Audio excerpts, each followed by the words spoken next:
I'm Al McFarlane. Welcome to Conversations with Al McFarlane. Glad to have you along. This is a critical time in the political history, the cultural history of Minneapolis, and we're trying to pay as much attention as we can to the challenges and opportunities that are before the voters of the city of Minneapolis and the city of St. Paul. And I'm pleased to have on the program today one of the candidates running for city council in the 9th Ward in South Minneapolis. Also with him, a colleague, a friend, a young leader, Nick Martins. Nick Martins is one of the organizers, along with my guest, Al Flowers Jr., the candidate, one of the organizers of the Young People's Task Force of the Police Community Relations initiative that's been so important in looking at accountability and negotiating the interest of our community with the political structure here in Minnesota. Before the end of the program, I'm going to come back to you and to play you part of Monday's program. We had other candidates for city council on that program as well, and we want to bring their voices forward again. But let me begin by saying hello to Al Flowers Jr., AJ, and also to Nicholas Martins. Nicholas, how you doing, man?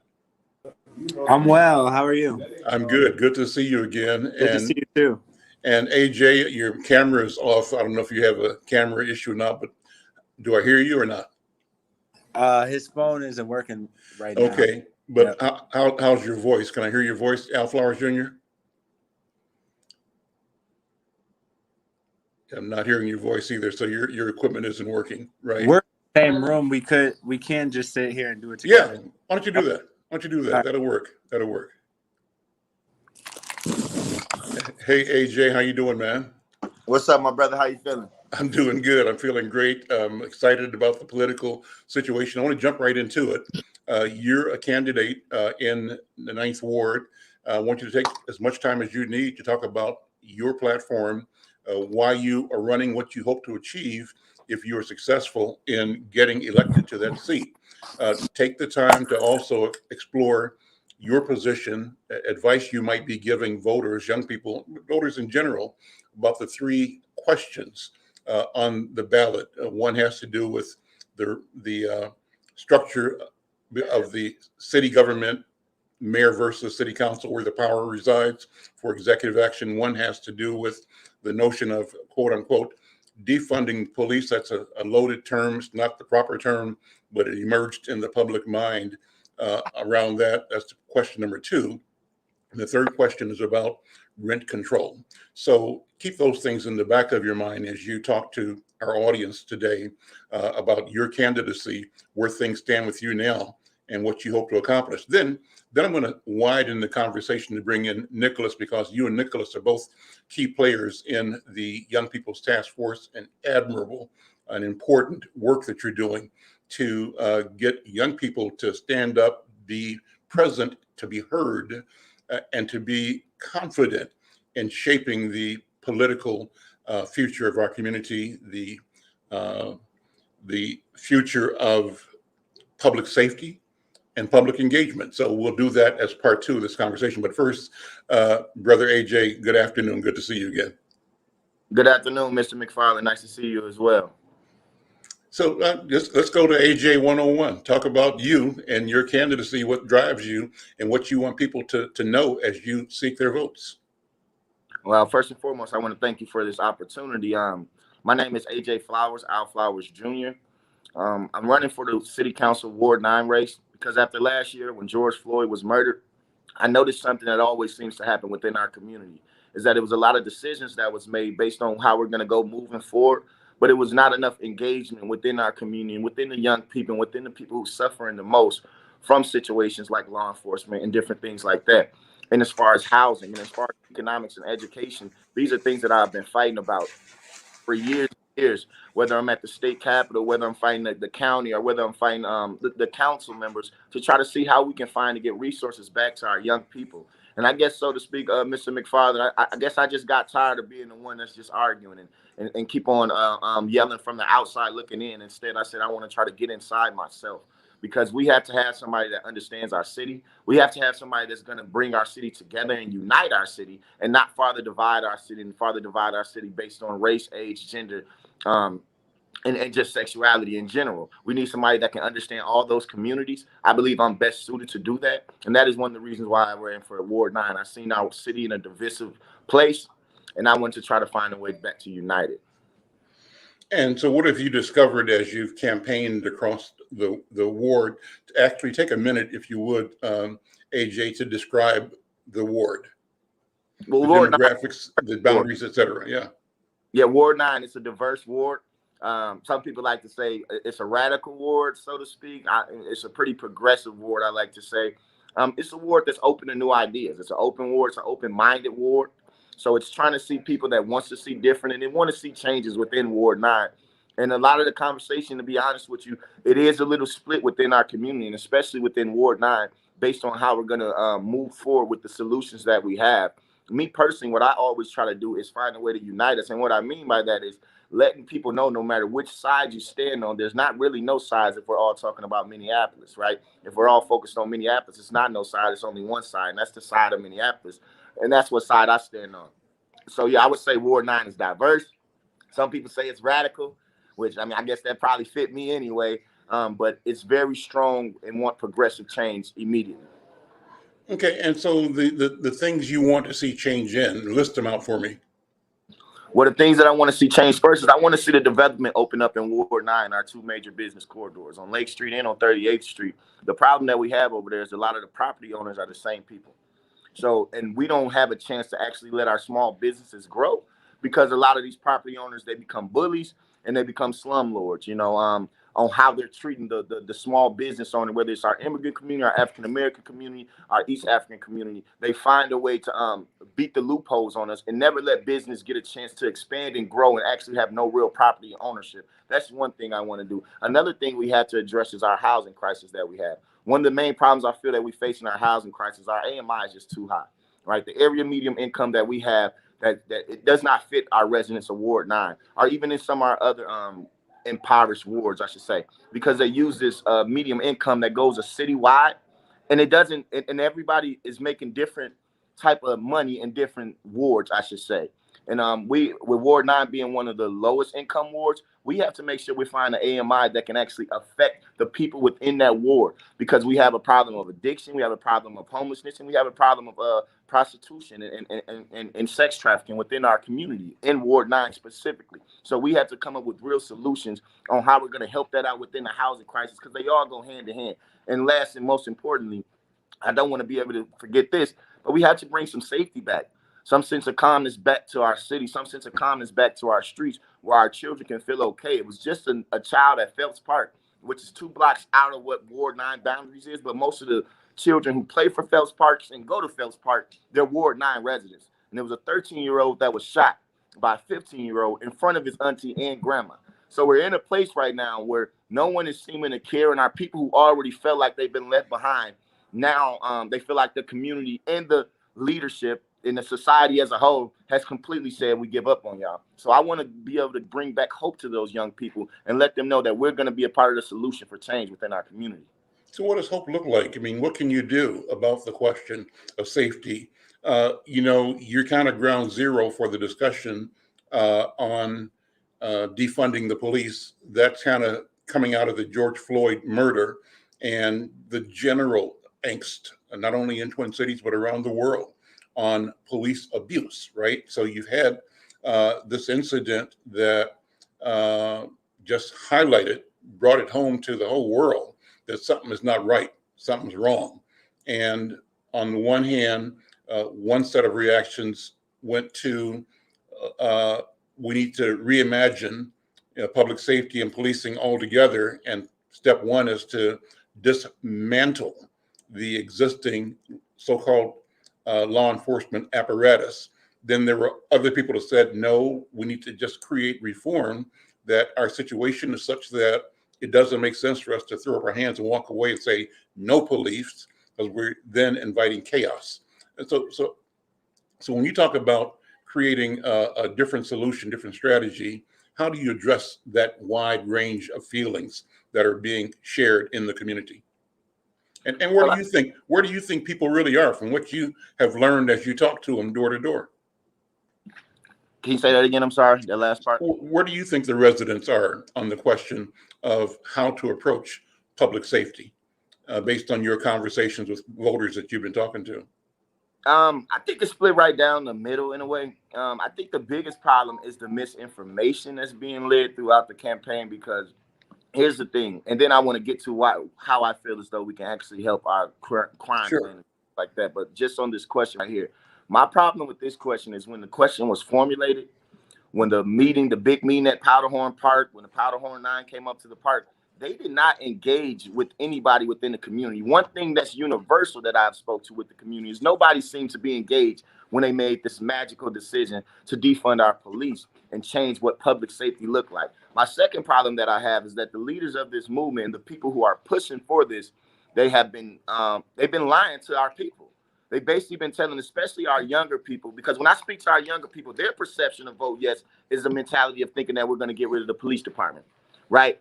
But the vote yes people are saying, no, we're not getting rid of the police department. They're saying, no, we're going to keep it, and they're going to be under this new structure and all these different things. And think about this. We had a full year since last year when defund started, and it still isn't nothing written out about what we're going to be doing moving forward. Me personally, that is concerning to me. Yes, George Floyd was murdered last year, May 25th. Since then, there's been over 100 murders. 85% of them look like me.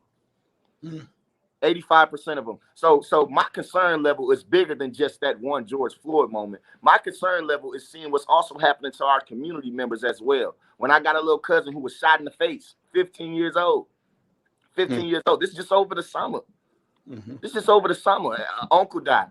A friend that I knew closely who OD'd off of drugs. Just when I just knew, another female just OD'd off of drugs. So we have a lot of problems that's going on with our public safety that's beyond just this one police approach, right? And that's my main thing. The reason why I couldn't get with the vote yes thing, it would have to be vote no. And this is my thing. I'm not mad at nobody who wants to go vote yes, because I believe the way they've been misinformed about saying that this is going to be some level of change, it will make anybody want to get on board, because we want to see change and we need change within our Minneapolis Police Department. There's no question about that. And it will be change that come out of it. But here's the problem that I have. Within that vote yes, if you know the structures of it and you know how actual politics and unions work, like I'm pretty sure you do, Mr. McFarlane, it's not like the Federation just leaves. The Federation will actually still be representing the very same office of this new, under that new public safety department that's our police.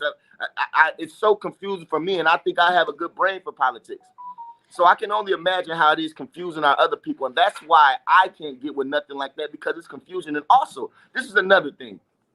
We're going to have a decision on vote yes or vote no. If that decision is vote yes, and half the council members who pledged to get the vote yes up there is not in the seat this next time around, how do you think that's going to play out?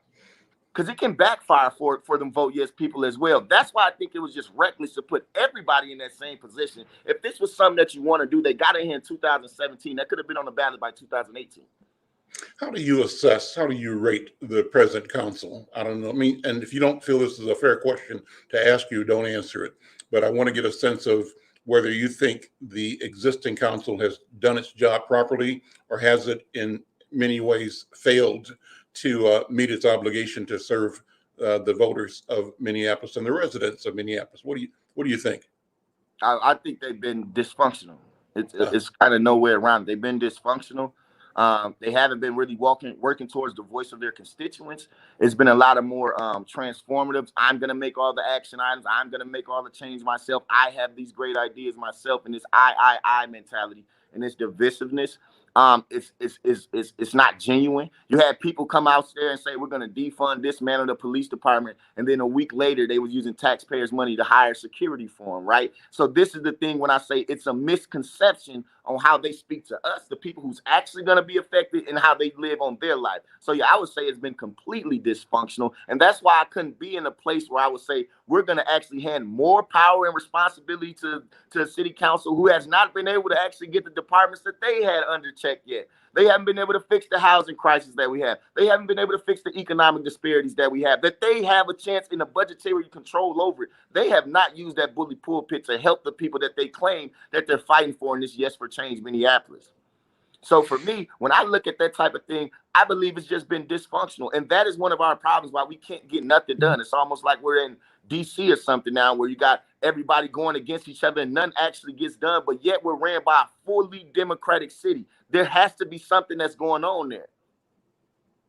Let me ask you to talk about, and you've referred to them already, but you can be specific, your take on ballot question number one. Ballot question one proposes to enable the mayor's office to be more of an executive of the city as opposed to what we call the weak mayor system. It makes Minneapolis's governance similar to that of St. Paul. What are your thoughts on that? Well, I think the main problem that we have, and I'll just keep going back to it, is the people that's been in leadership positions.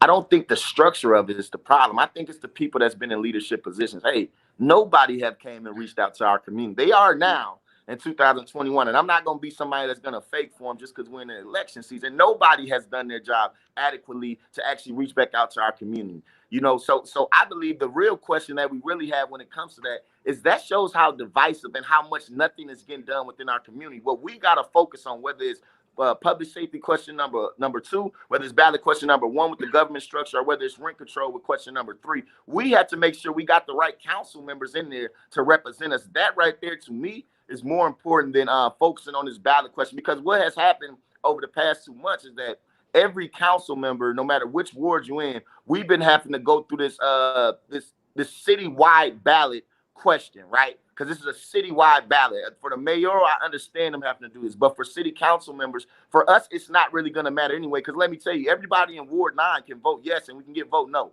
Everybody in Ward 9 can vote no, and we can still get vote yes, because it's a citywide election. You know, so we have to make sure that we're focused on who we're putting in the positions when we're talking about vote yes, vote no, or a governmental structure, or having rent control, and make sure somebody that understands the soil and the struggle of the community, and that's going to listen to its constituents and see what they think is best moving forward. Let me thank you so much for that. Let me let you take one last minute to invite the voters to support you. What do you, if this was a door knock, what would you say? I would say, first off, thank you for letting me have your time. My name is AJ Flowers. Like I said, you can go to my website, ajforward9.com, ajforward9.com. And I will tell everybody that our city is in a critical place right now. And we have to make sure that we have leadership that can bring our city together. Whether the question is vote yes or vote no on any side of them ballots, I believe that I have the ability to work with both quote unquote sides that we have right now. I believe I have the ability in the relationships with both sides to come up with real solutions that's going to help move Minneapolis forward together. AJ, thank you so much. Let me pull the lens back and expand the conversation and bring in your colleague, Nicholas Martin. Nicholas, how you doing, man? Good to see you. Thank you for being here, and thank you for helping facilitate this conversation. You and AJ and other young leaders are working to create awareness around police community relations. You have a project called the Young People's Task Force. Let me have you take a second and describe that project again and describe the mission and talk about how important it is that you all are doing this work to take ownership and to talk about equity and talk about raising your voice and being seen and being heard, and how our community addresses the question of public safety. Right. Well, thank you again. And so the Young People's Task Force, I like to think, is a gateway for the community and young people in the community to have their voices heard. It's very diverse. We have co-chairs from the age of 13 to 28, 29, and women and men, and from all of the communities, from Native American to Somali community to African American, and so on. So it's extremely important right now, I think, because, I mean, like AJ said, a lot of this stuff is happening to people in our community right now, and they like to compartmentalize everything and think we only think one way, but we all have extremely different opinions on things, and the Young People's Task Force gives people that gateway for people to express their opinions and get their voices heard for actual tangible change in the community. And so, again, what the Young People's Task Force is we are pushing for police reform in the community and giving young people the voice to talk to either the mayor, the chief, and so on, elected officials, and actually have their voices heard for change. And so we host forums every week on Saturday between 12 and 2, where they'll get for some of these young people, it'll be their first opportunity to actually talk to these people and actually come up with ideas for change in the community.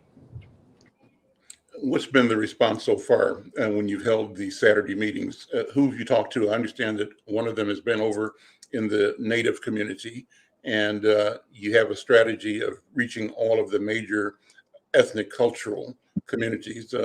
Tell me about that strategy, first of all, and what's been the story on the ones you've held so far. So our strategy right now is to reach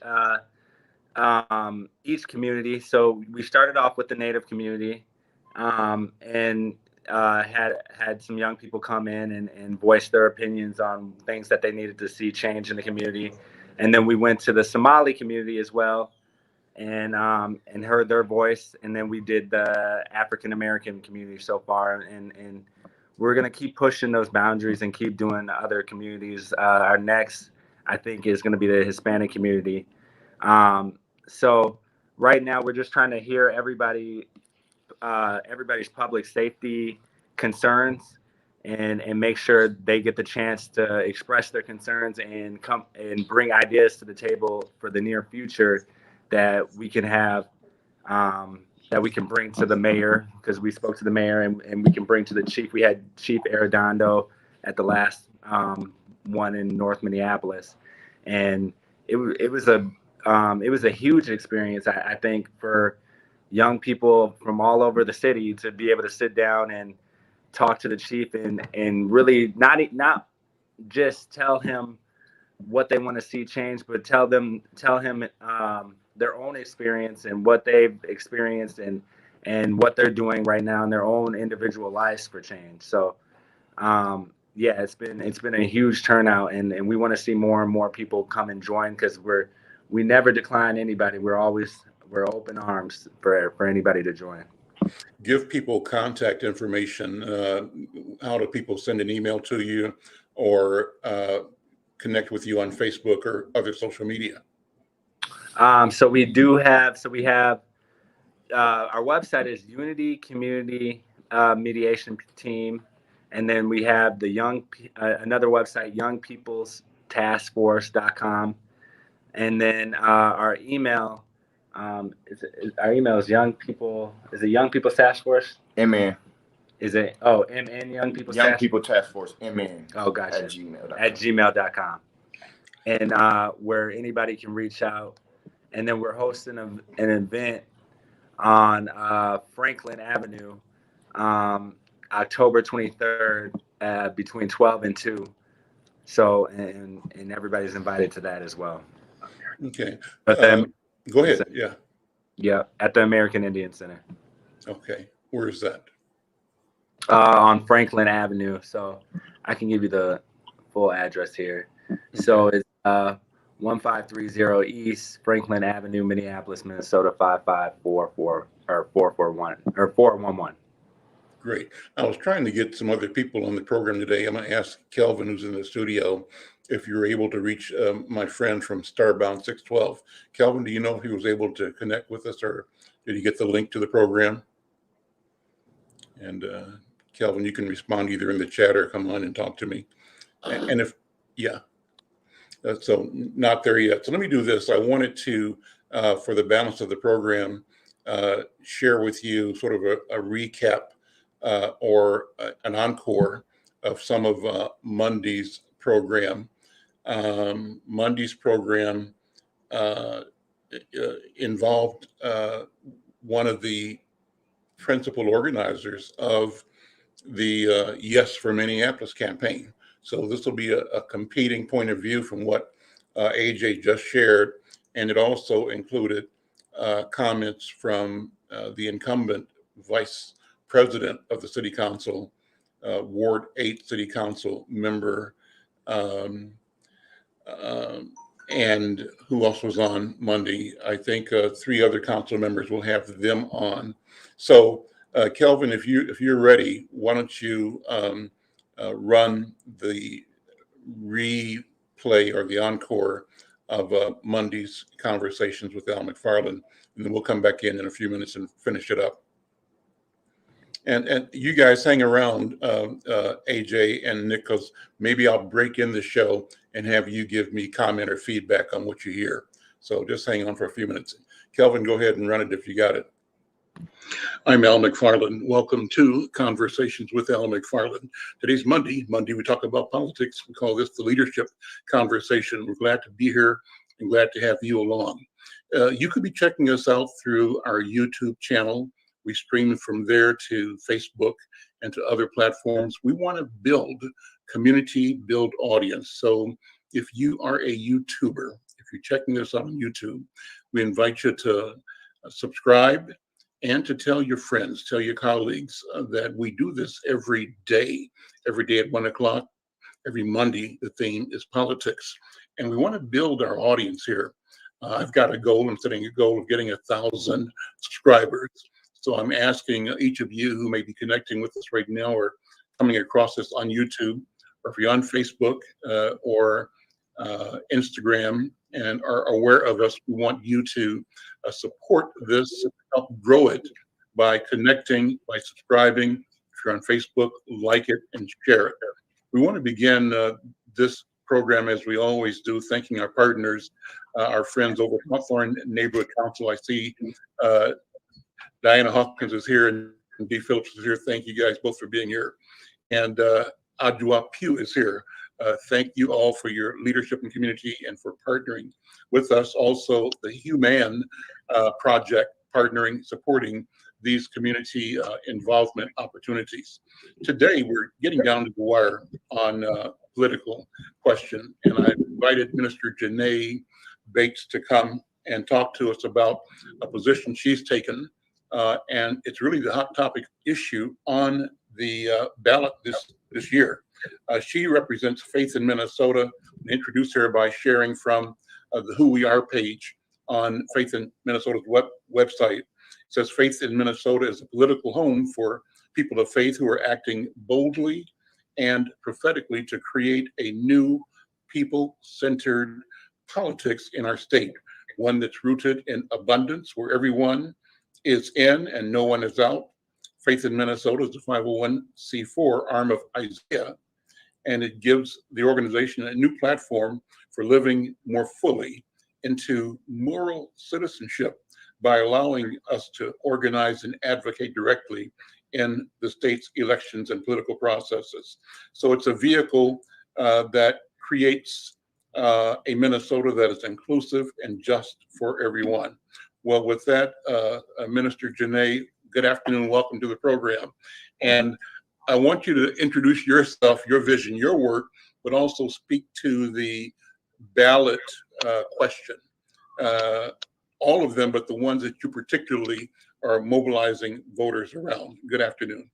Thank you. Good afternoon. Good afternoon to everyone who has joined today, both here in Stream World and those who are watching virtually. I am Minister Janae Bates, and thank you, Mr. McFarlane, for naming. Yes, I most certainly I've been in-kinded to the Yes for Minneapolis from Faith in Minnesota and Isaiah. And so I am here representing Yes for Minneapolis, which means I am not speaking on behalf of myself, but instead on the 22,000 people plus who signed the petition to get ballot question 2, to expand public safety, creating the Department of Public Safety on the ballot. And we are most certainly advocating that folks vote yes on question 2, knowing that in the city of Minneapolis, the current Minneapolis Police Department and the armed police only response that the city has not been working, and it hasn't been able to keep people safe. And we hear this both from community members, but also from police officers who have named that they have been spread too thin, that we have been requiring and asking of them that they do a bunch of jobs that they're actually not trained nor qualified for. And so in most certainly a good faith effort, able to ensure that we are deploying police officers into situations that they are trained for, that they are well disciplined for, to be able to have a layer of accountability and transparency in that work, and to finally have the qualified professionals and resources that are needed to be able to keep every moving a block city charter that has been in the city's charter for over 60 years. And being able to finally add these qualified professionals to the Department of Public Safety is the thing that we're really excited about. And Yes for Minneapolis is a coalition of organizations across the city, over 70 of them, also legislators and our own general attorney, Keith Ellison, and most certainly small businesses, but just people who are just ready for folks to be able to be safe. And that means to be safe from police brutality, but also to be safe from things like gun violence that we're seeing rise in community.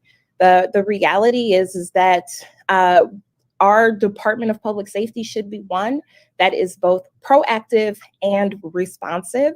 And so this is really an opportunity for Minneapolis to take a step forward to say that, yes, they are ready to be able to keep people safe, and that they want to do it today, not just, what we've been doing, using the same reforms that haven't been able to have teeth. And this is really the first amazing step the city can take together to do that. Is there a mandate? Other cities around the country that have grappled with the same issues and come up with strategies, solutions that you are basing the recommendation on for the citizens of Minneapolis to consider? Yeah, I'm sorry, did you say, is there a mandate? Not a mandate, but are there examples? Other examples Oh, of other yes. cities Yeah. gone down this path? Talk about that. Just sort of Yeah. put this in context. Yeah, absolutely. So in the state of Minnesota, Minneapolis is actually the only city that has the minimum number of officers in their city charter, which is basically equivalent to a police federation contract in the city's constitution. We know that and the people of Minneapolis has felt what that has equated to. And unfortunately, it means that there has been a lot of hard times in negotiations with the police federation. We've also lacked transparency and accountability. Like to have a unilateral control where the mayor is the only person who has complete control of the police department currently. That really shuts out the rest of the city. And it puts the residents of the city into a black box where we don't know what happens when a police officer gets disciplined. Do they get disciplined? What does that look like? What does their trainings look like? Minneapolis Police Department has not actually given that information to the city because they don't have to. And so there are most certainly cities across the state of Minnesota that actually do have a Department of Public Safety. Many cities, actually no city other than Minneapolis has this minimum staffing requirement in their city charter. They do that by ordinance process. And so that is all that Yes for Minneapolis is recommending for the city of Minneapolis, that we actually make it so that it creates a nimble process to have budgeting and staffing be made that are data driven, that actually fit the 2021 and beyond Minneapolis, and not get stuck into the 1961 Minneapolis. You said you wanted to have the city remove a charter block. What do you mean by that? Well, in 1961, the mayor of that time and the Police Federation cut a deal. And that deal said that if the Police Federation could guarantee that they get a certain number of armed police officers, a part of the city's charter, which had an equivalent to about 35% of the city budget, then the mayor could be the person who has sole unilateral control over the police department. And so that has made the Minneapolis Police Department different than every other department in the city. All of the other departments in the city actually function by citywide representation. That means that the city council members and the mayor nominate and appoint a department commissioner, and then that department commissioner is over the department. Well, the Minneapolis Police Department does not function like that, and we have seen the results of that. That is the only department in the whole city that has issues of violence and mistrust and sometimes murder. And so this is a solvable problem, one that the city doesn't have to keep reiterating, that actually by creating the Department of Public Safety, by giving the city council members and the mayor the ability to have direct representation of their constituents, to be able to declare what makes people safe, that is the path forward to be able to finally have accountability and transparency, but again, really trying to have the right relationship with police officers where they have the resources that they need, where the city of Minneapolis residents have the resources that they need. Great, thank you, Kelvin, for managing that revisit, that encore of Monday's conversation. I'm not sure if Nick and AJ are still here. Are you guys still here?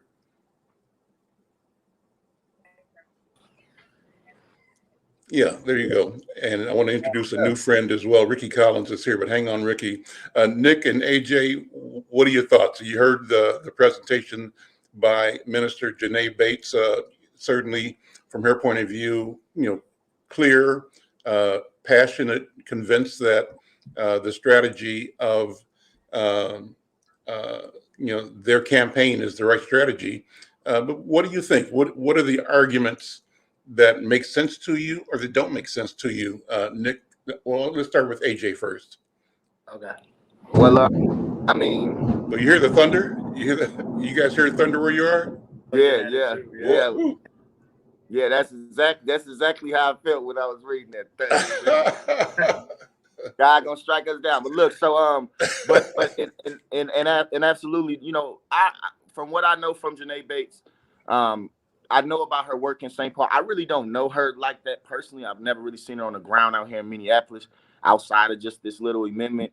I know she came from Cleveland 4 years ago. And I'm not one of them people that says you got to be from here to represent for here. But I do believe you should at least have an understanding of how the city works. And you should have spoke to a lot of the Black leadership. When I spoke to the Black leadership that I consider within our community, I mean, from all the way down, from each side. I mean, when I hear Nakima, nor Spike Moss, nor my father, nor Lisa, nor McAfee, I mean, these are all even if you try to split the sides apart between McAfee and Nakima, you know how everybody do it, but you didn't speak to neither side. So the thing that I seen was, it was no real engagement with our community. Like I said, 85% of the people that has died has been us. So the problem is, it's no engagement within our community. I don't have a problem with saying we need change. That's what we've been working for the past year, is to make sure that we get change and to make sure that young people is involved. What I do have a problem with is false statements or misjudging or misinformation type of statements. If you're going to be on it, stand on it. Let's be real. When this defund, when the whole charter amendment, all this, we're keeping our police department. The goal and mission was to dismantle. Why do I know that? Because when it first came out, Al McFarlane, you remember, they said their goal is for us to live in a police-free world. And that is the goal and the intentions of this Yes for Minneapolis vote. But yet you're telling our constituents, because that's what you have to tell the African-American community who's suffering through all this trauma and suffering through all these bullet shots that's flying all through our community. You have to say, oh, no, we're going to keep y'all police. They'll still be over there. So like I said, somebody just got shot at Fells Park. And guess what? It wasn't not a social worker, mental health worker, and nobody that ran up to that scene. It was an officer. And at the end of the day, I fight for the name change of Peace Department. I'm not fighting for Janae Harto and racist MPD practices. I'm fighting for Chief Arredondo and the reformative measures that we can take. We finally got a chief in place where we can actually get the change that we want. But to get all the way there, then to go backwards with a plan that does not have nothing that came up with 1 year, you think I'm supposed to trust the city council to get something done for our people within, first you got to pick the people in 30 days, then you got to have that plan implemented by December? And y'all have not done nothing for us in 4 years? Matter of fact, let me go back farther than that. I'm 28. You ain't done nothing for us in 28 years. That's something that I know for a fact in this city, in Minneapolis. This is where I was born and raised at.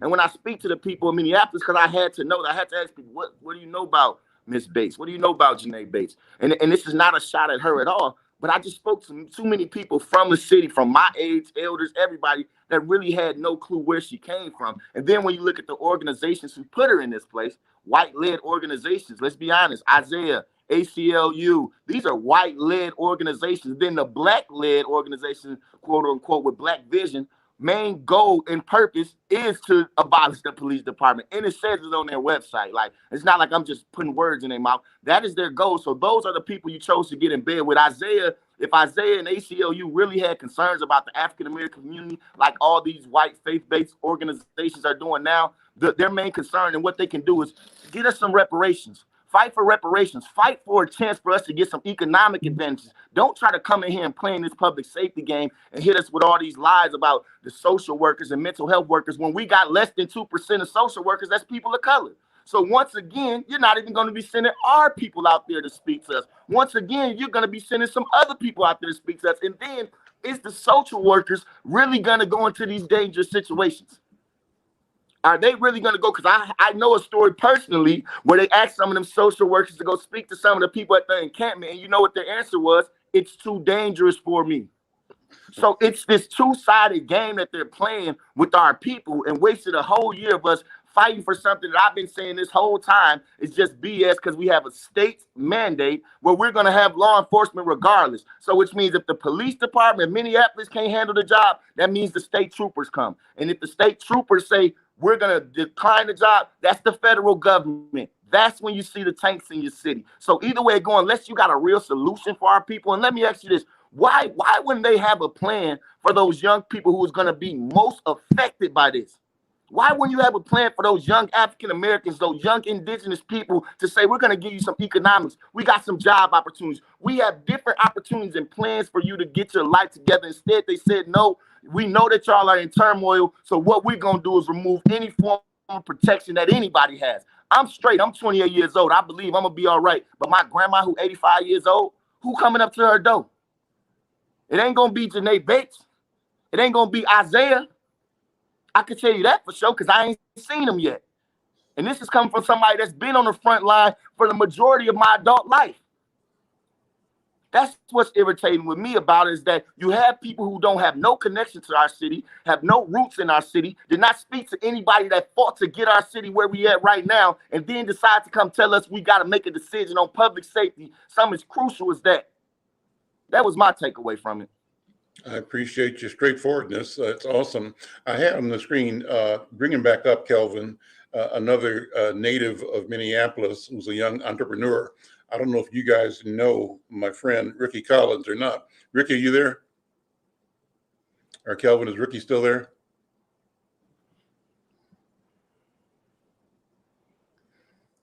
Let's see if we can get him connected again. Nicholas, jump in if you want to add any more. Listen, AJ, I appreciate the passion that you bring and the clarity that you bring. And I simply want to applaud you and lift up your voice and lift up your willingness to tell the truth as you see it, as you know it. I think that's refreshing. So I want to thank you. Let me say this. Thank you. I get so upset and passionate about it that it seems as if I'm mad at the people who are voting yes. And that's absolutely not my mind frame, because the majority of them people are young people. And the reason why they decided to is because they want to see real change within our community. They want to see change within the police department. And I completely understand that. But my problem is that this charter amendment is just misguided. And it's not really going to bring forth them solutions that we talk. I think it's just going to farther divide our city and bring us more problems, than actually what it is. So it's not so much of the people who decided to vote yes, because it's a citywide ballot. I don't want to, whatever you choose, that's what you choose, and that's your right. I'm gonna still love you, and I'm gonna still be fighting for our people no matter what. But one thing I do not like is the way that it was organized and the way that they said one thing basically about dismantling, abolish, because that's what the young people I speak to think that vote yes is. They think that we're going to be able to get rid of the police department, and it's just not the truth. And now they're kind of backtracking. And if you're watching all of these answers, I'm talking about from the council members, from how they started to where they at now, it's a lot of backtracking. And that just scares me because that's same thing that people do when they come to our community and say, well, we're going to help y'all with jobs. And then right before the election start, Mr. McFarlane, you've been around longer than I have, they start backtracking. Well, we can't help with this job right away. So that to me is not a firm enough conviction. If you're going to do it, do it. Can't find the money. Something else is coming up. Yeah. So, yes, sir. And that's all I'm saying. It's like it's a let lot me- of that, just a politic game that's going on, a gimmick, and not really no plan that's really going to be actionable for our people. So I just want to. I don't hate the people that vote for vote. Yes, I do. I am uncomfortable with the way they organize it, though. Absolutely.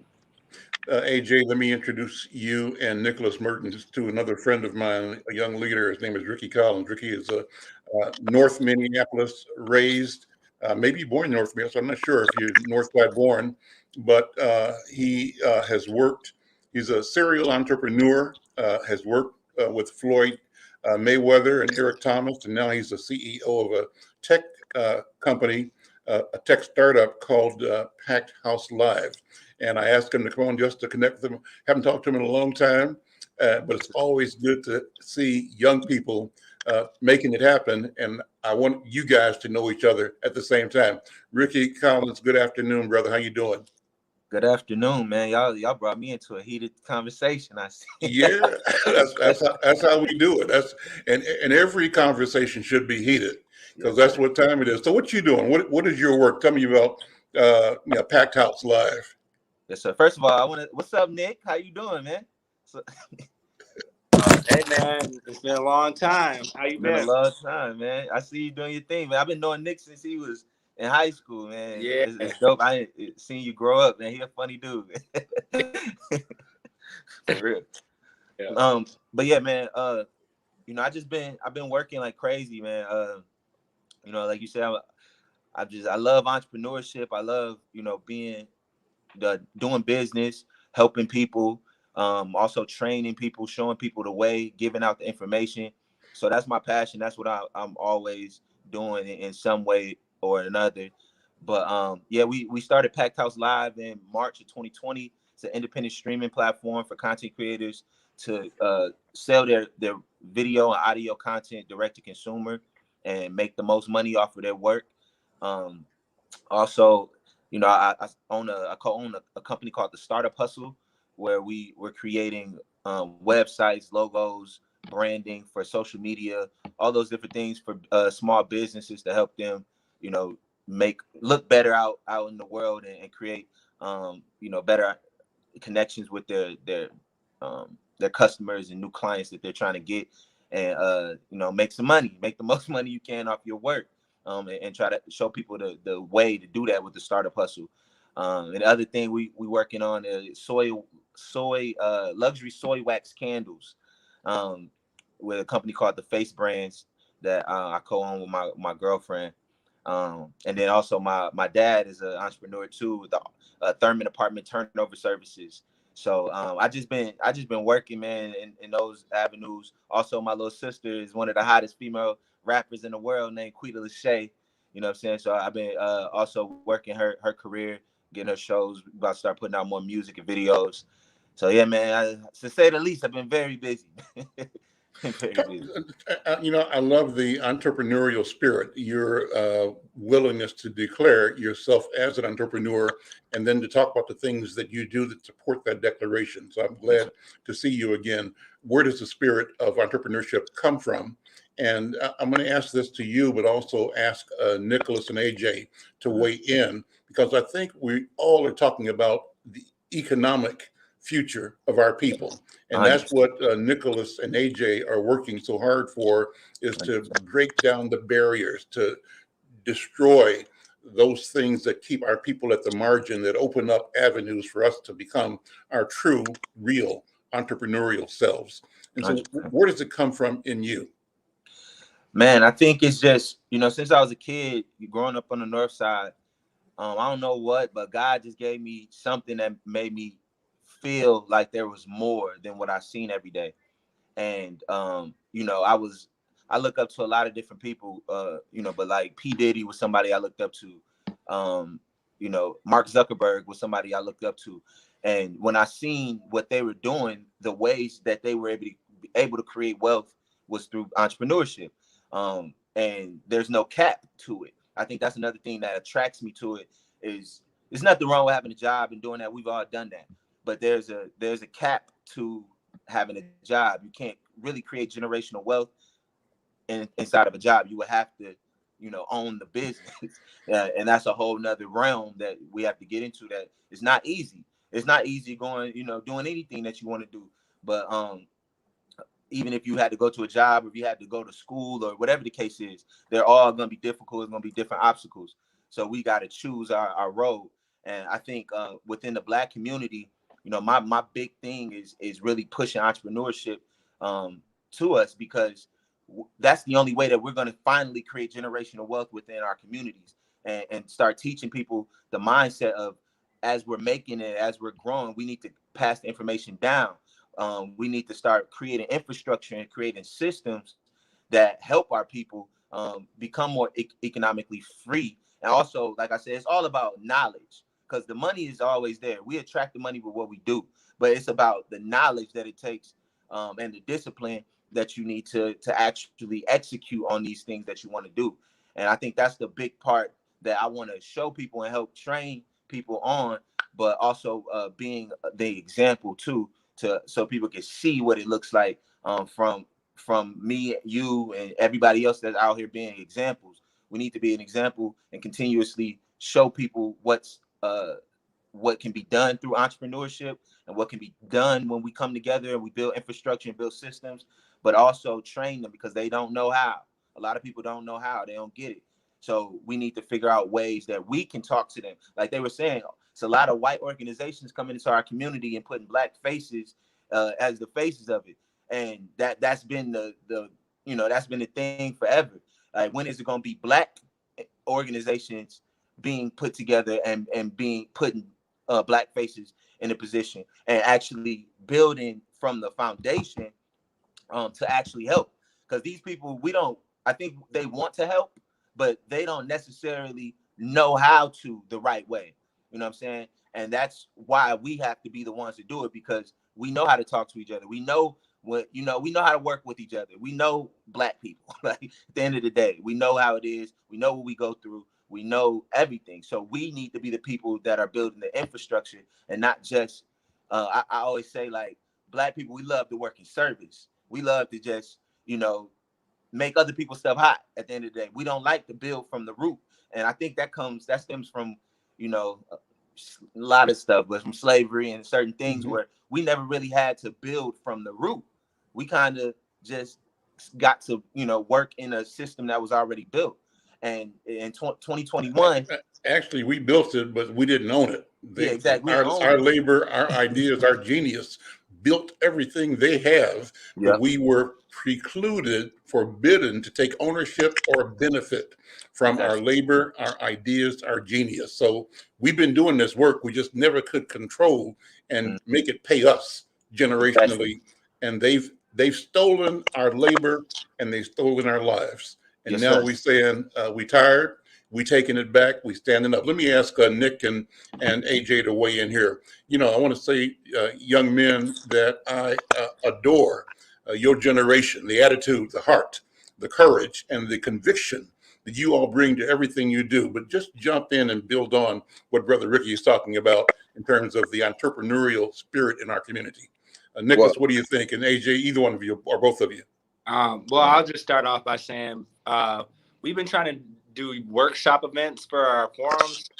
We definitely should invite you on to one of our Saturday forums if you're free one of these Saturdays to bring, because we have young people come in, and sometimes we'll have behavioral health specialists.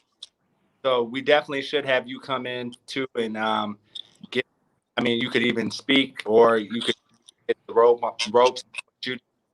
And sure. Whatever y'all need, I got you, bro. I got you. This is what I'm here for. I got you.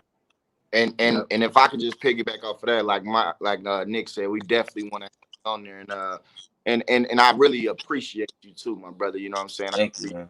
I appreciate y'all too, man. We need, at the end of the day, McFarlane, I talk about everything else, but it's one thing that I always say: it's time for them to cut that check. You know what I'm saying? It's time for reparations. We ain't got no more time to keep playing with y'all. We don't need to see the menu at the restaurant no more. I know what I'm trying to order, and I know how I want it done. I want my check, and I want it now. You know, so Yes, we got to make sure that that's understood. And that is the reason why I was so passionate at first, Mr. McFarlane, because one thing that I've learned just being in this young people task that we have so many great young bright minds, African American by the way too, that really wants to see change, really want to work for change within the community. And the fact that there wasn't no engagement with us and people who's trying, the young people who trying, and then misinform us, that's kind of why I was so upset, because I spoke to too many people that asked about the engagement prior to the decision of making the ballot, because that's what matters. Once the ballot is out, it's like you got to make a decision. It's almost like the presidential election. You just stuck with what you stuck with, you know. So, but I just feel like we got to make sure, and that's what the Young People Task Force is for. One of our mottos is we collaborate, right? Because one thing that got us to this point and got us to this problem is, like my brother Ricky said, they'll find these white faith-based organizations will find their black face to speak and won't have no engagement with our community and won't really have no connection to the hood, really, in all actuality. So they can't even have a connection because you ain't from there. So they ain't from even, if you wanted to have a connection, you wouldn't even be able to. Exactly. You can't just make no connection and you don't have the roots to the city. I can't go down. My people from Atlanta, I say this all the time. I cannot go down in Atlanta right now and tell Atlanta, hey, this how we finna move, without having to get to know the people. Be like, who is you, bro? Where you come from? I'm from Minnesota. I'm smart. I'm educated. I got a college degree, everything. So trust me, I can lead y'all. Their first reaction will say, you don't know the streets of Atlanta. You don't understand the struggles of Atlanta, because everyone's struggle is unique and different. And we got to stop trying to let everybody parachute in Minneapolis that come from all these other places and tell us Minneapolis, who was born and raised in the city, graduated high school, got friends who died. Here's how you know. We done had 75 murders this year, and all these people who claim it defund and they would all this talk, they didn't have no connection to none of them. You didn't have no connection to all them 75 murders. That lets you know you had no connection to Minneapolis at all. You just hear it in the face. And I just love when I hear stuff like that about the entrepreneurship. I'm so caught up safety argument. And at the end of the day, we know, and I will say this again to all them faith-based organizations that say they're so concerned about what's going on in the African-American community. If you're concerned about what's going on in the African-American community, put your time, your resources, and your energy towards us getting the reparations for the ADOS people. If you're not trying to get on that train and help our people get to that level, then I cannot believe that you're really that concerned about my community. Because at the end of the day, if I don't have no job, I don't have no house, and I have inadequate education, I'm more than likely going to go back to the same situation. I'm more than likely going to find my way into trouble because I'm in survival mode. That's not a black thing. That is a human thing. So we have to make sure, fight for the real things that's affecting us, and don't try to come in here and keep telling us what we need. Because I can tell you right now, my generation, I'm 28, and that generation behind me, whoo-wee, them ones that's 15, 16, it's not going to happen no more. Let's start focusing on real solutions about what our community need. And like I say, and like I'm always say, it starts with cutting the check. That's not the end, but it starts with cutting that check. Listen, we're out of time. This has been a wonderful conversation. I'm glad to connect you with my brother, and I'm going to invite him to come back. So we're going to be building out this Wednesday program around my relationship with you, the Young People's Task Force. So I'm expecting Nick, you and other members of the team to be here as often as possible on Wednesdays. And we'd like to have you use this platform to explain what happened, and to illuminate the successes that you are experiencing with the Saturday meetings and bring other voices in. And Ricky, love to have you come back on a regular basis on Wednesday and bring in other people that are entrepreneurial. Let's have a conversation about creating generational wealth and all the things that go along with it. It means politics, it means health, it means fitness, it means voting, it means education, it means public safety, it means housing, it means jobs. All of these things are connected, but the prime directive has to be the economy and generational wealth, acknowledging, creating, and capturing our wealth. We're out of time. Ricky, thank you. Give a phone number, Ricky, or a website or email address if people want to reach out to you. You guys can reach out to me at Ricky@packedhouselive.com. It's Ricky@packedhouselive.com. Nick, hit me up somewhere. You can get my number or whatever. Or Yeah, I'll hit you you up. got me on Instagram or something? Yeah. Yeah. Okay. Facebook. Yeah, just reach out to me and get my number because I would definitely want to come out there on one of those Saturdays. Yeah, man, let's get involved, man. You got a pop-up coming up, a pop-up event? Yeah, I'm working with the young it's called Youngpreneurs. And we're doing a pop-up shop for teenage kids out in Maplewood on this Saturday, actually the 23rd. So yeah, everybody come show love, man. We got 10, I think it's more than 10, but at least 10 different businesses that are gonna be on the pop-up shop. They're all, teenagers and younger. So man, yeah, this is what we start, man, like building these infrastructures for the next generation and for ourselves, man. We're doing it. It's just we got to just keep going and keep getting the word out and just building more community around it. Ricky Collins, Nicholas Martins, AJ Flowers, thank you all, and we'll see you. Keep up the good work. I'm Al McFarlane. We'll see you next time. Talk to you soon.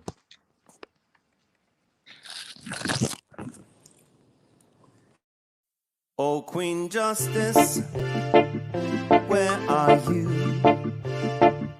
Did they beat you up or no? Lock you on the ground, take the crown away from you? Oh, Lady Liberty, red, white, and blue. Did they take your dignity with their bigotry? Teach you that you're born to lose. Free or guilty, it's gonna get filthy. Better believe, roll up your sleeves. It's gonna get rough, it's gonna be tough. We all agree, we've had enough. We've had enough of all the rules you break. We've had enough of all the money you make. We've had enough, no more life at stake. We've had enough, this is a proclamation. It's been 400 years and we're 400 late. Together we stand from state to state. Going back in time won't make America great. We need justice now, people won't wait. Action, no more distraction. Every step we take, we gain traction. If it can happen to one, it can happen to all. United we stand, divided we fall. Free or guilty, it's gonna get filthy. Better believe, roll up your sleeves. It's gonna get rough, it's gonna be tough. We all agree, we've had enough. We've had enough of all the rules you were breaking. We had enough of all the money you were making. We had enough, no more life gets taken. We had enough, this is a proclamation. Free or guilty, it's gonna get filthy. You better believe, just roll up your sleeves. It's gonna get rough, it's gonna be tough. We all agree, we've had enough. We've had enough Of all the rules you're breaking. We had enough. All the money you're making. We've had enough. No more life gets taken. We've had enough. This is the proclamation. We've had enough. Trayvon Martin and Tommy Rice. We've had enough. Michael Brown and Eric gonna pay the price. We've had enough. Philando, Breonna, George Floyd. What? We've had enough. So many gone. How can we fill the void? How can we feel? We've had enough. John Crawford, I know you've heard. We've had enough. Sandra Bland, come on and take a stand. We've had enough. Sean Bell, what the hell? We've had enough.